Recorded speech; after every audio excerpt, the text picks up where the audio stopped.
تو میں گزارش کروں گا ٹیلنٹ ویلفیئر کونسل کے احباب جناب وسیم شہزاد کھوکھر صاحب اور مرزا امجد صاحب سے گزارش کروں گا جو کہ نائب صدر ٹیلنٹ ویلفیئر کونسلز ہیں، ان سے گزارش ہے کہ وہ آپ تشریف لائیں اور علامہ صاحب کو ان کی شیلڈ ان کے حوالے کریں۔ ان کے ساتھ معاون فرمائیں گے جناب سید تنویر حیدر نقوی صاحب۔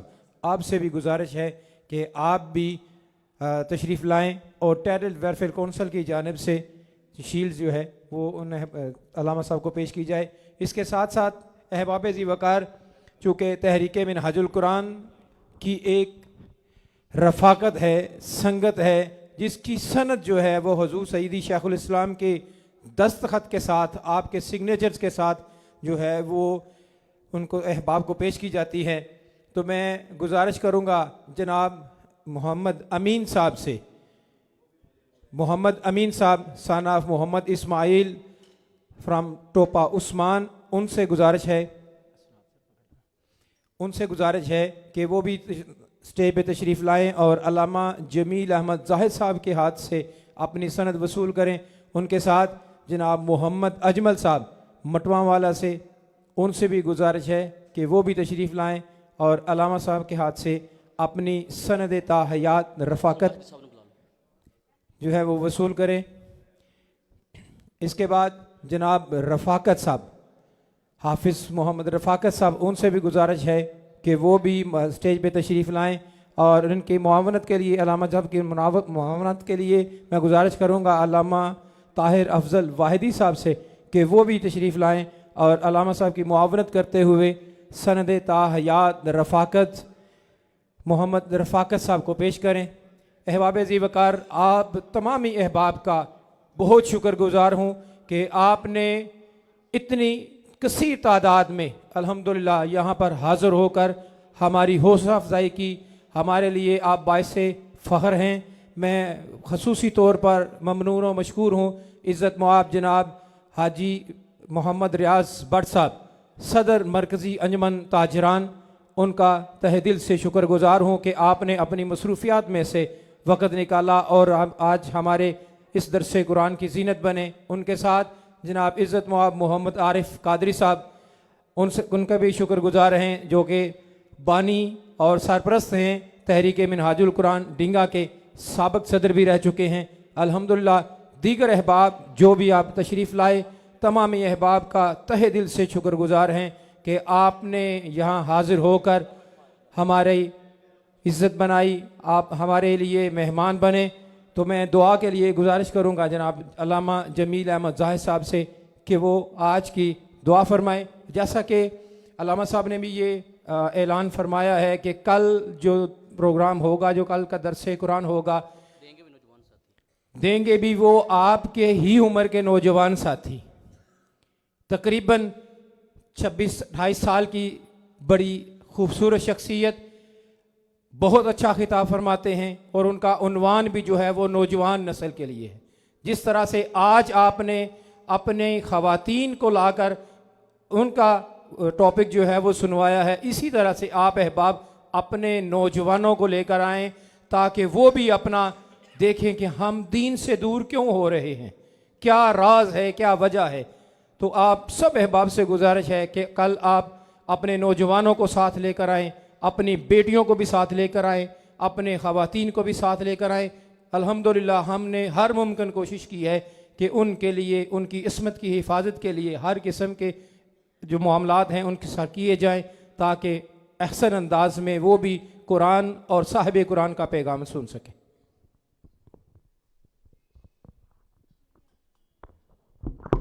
بسم اللہ الرحمن الرحیم، اللہم صلی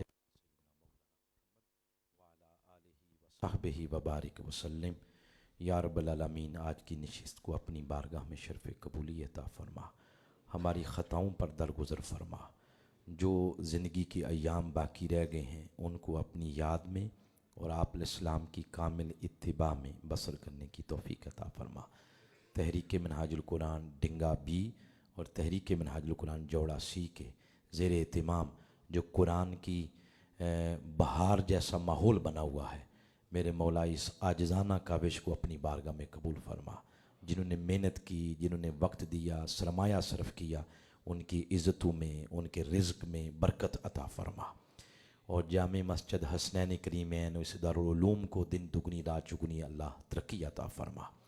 باری تعالیٰ حضور شیخ الاسلام جن نے ہمیں اس رستے پہ لگایا ہے, آپ کو عمر خضر عطا فرما. آپ کی فیملی کی خیر, اس مشن مصطفی کی خیر, جتنی مائیں بہنیں آئی ہیں سب کی خیر فرما. جو دعائیں لے کر لوگ دلوں میں اس مجلس میں آئے ہیں, سب دعاؤں کو اپنی بارگاہ میں قبول فرما. مالک بیماروں کو شفا عطا فرما, جو دنیا سے چلے گی ان کی بخشش فرما. اگر کوئی پریشان ہے اپنے بچے بچیوں کے رشتوں کے معاملات میں, تو مولا ان کی پریشانیاں دور فرما. جن کی اولاد نہیں ان کو صالح نرینہ اولاد عطا فرما. جو بے روزگار ہیں ان کو اچھا روزگار عطا فرما.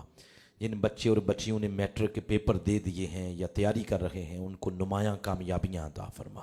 صلی اللہ تعالی علی خیر خلق نور عرش سیدنا مولانا محمد.